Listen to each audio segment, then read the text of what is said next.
now, and it's more than 4 months since the Scottish Government bowed to patient pressure and confirmed there would be a public inquiry into the disgraced brain surgeon Sam Eljamel. But to date, no one has been appointed to chair this inquiry, and earlier this week the First Minister stopped short of guaranteeing it would even get underway before the end of this year. That's fuelled a growing anger among the surgeon's many victims, some of whom were left with life-changing injuries as a result of his conduct. Jules Rose is one of those former patients who's campaigning. Jules, good morning to you. Thanks for joining us. Hello, good morning. What's your understanding then of how far they've got with this inquiry? So, we were told in September when I had my meeting with Michael Matheson that it wouldn't be a quick process, and we totally understand that. But we're coming into our 5th month now, Laura, waiting for a chair to even be appointed. It's not acceptable. And that process, the Scottish Government tells us, is underway. The Lord President is in the process of appointing a chair, and discussions are now at an advanced stage, according to a statement they gave us. Were you expecting it to be this slow? No, absolutely not. No. I actually thought that we had reached an understanding with Michael Matheson in our meeting that they appreciated and just could appreciate how devastating this impact of the scandal has affected all the patients. But it appears to us that we just feel they're waiting for us to die or disappear.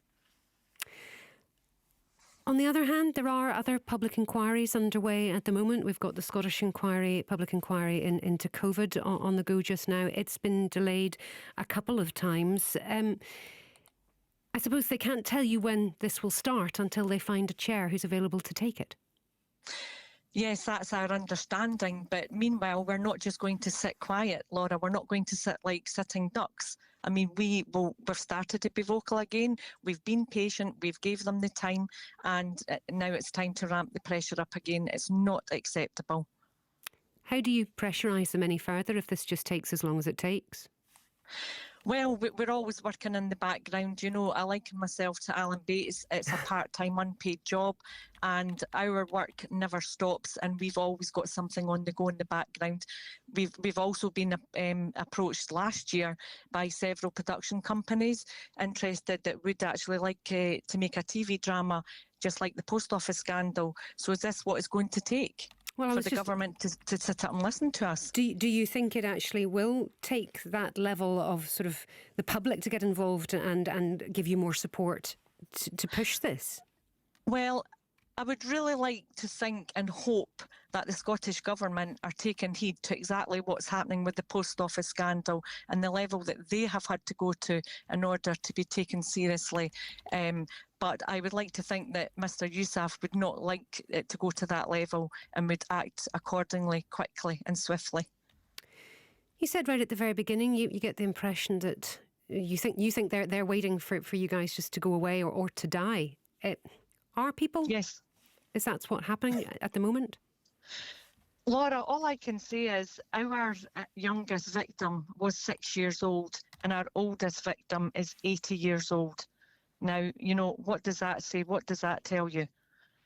How long is this process going to take? When are they going to get it started? You know, an 80-year-old person, God forbid, how long have they got left before they can hopefully see justice and get the redress that they deserve? What do you hope to get out of the public inquiry?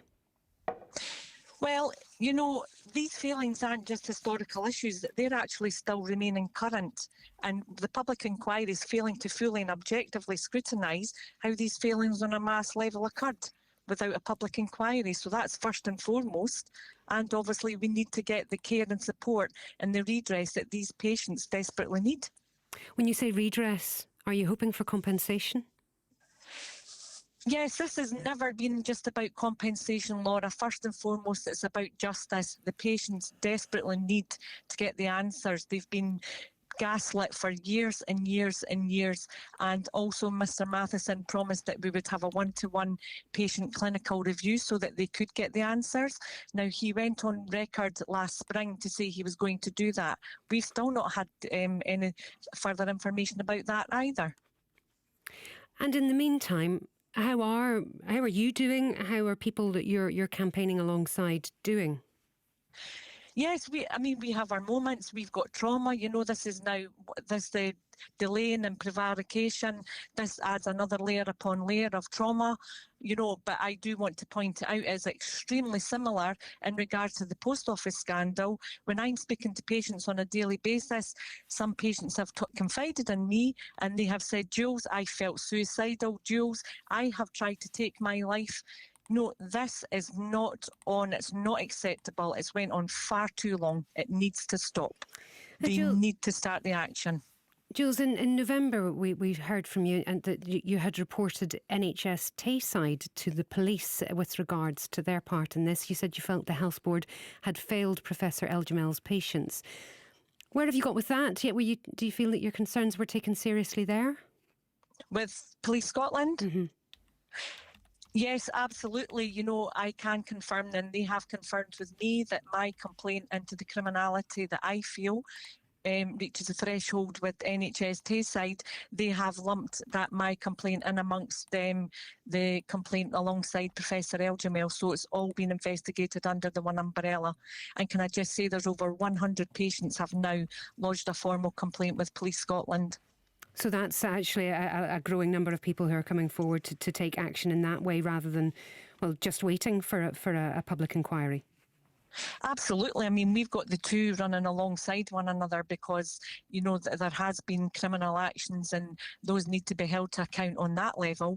But also we need to get the public inquiry so that the patients can start to begin their healing and get some form of redress. Jules, good to talk to you again. Jules Rose there, who's a former patient of Sam Eljamel and is leading the campaign for this public inquiry.